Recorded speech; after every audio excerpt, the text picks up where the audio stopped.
నన్ను ఒక సిస్టర్ అడిగారండి. నార్మల్ హ్యాండ్స్ అయితే బాగానే వస్తున్నాయి. బట్ నెక్ అయితే అసలు కరెక్ట్‌గా రావట్లేదు సిస్టర్. నెక్ గురించి ఒకసారి చూపించమని. అందుకని నేనైతే ఈ వీడియో అయితే చేస్తున్నాను. ఫస్ట్ మనం క్రాస్ పీస్ తీసుకోవాలండి. అది మనం రౌండ్ షేప్ అయితేనే క్రాస్. నెక్స్ట్ మనం క్రాస్ మెళ్ళు పలకలు, నెక్స్ వీటన్నిటికి కూడా స్ట్రైట్ పీసే తీసుకోవాలి. ఇలా మనం క్రాస్ తీసుకున్నాక చివర్లు కుట్టేసుకున్నాం కదండి. కుట్టుకున్నాక బ్లౌజ్కి నార్మల్గానే ఆ క్లాత్ని ఫస్ట్ అటాచ్ చేసుకోవాలి. అటాచ్ చేసుకున్న తర్వాత పైపింగ్ థ్రెడ్ చెప్పాను కదా ఆల్రెడీ, ఇది 8 అని 8 నేను పెట్టి ఇలా పైపింగ్ అయితే చేసుకుంటున్నాను. ఇంతే అండి, చాలా నీట్గా వస్తుంది.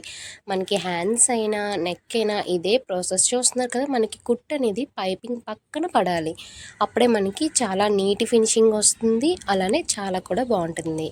మరి మీకైతే అర్థమైందని నేను అనుకుంటున్నాను. ఎలా అనిపించిందో చిన్న కామెంట్ చేయండి.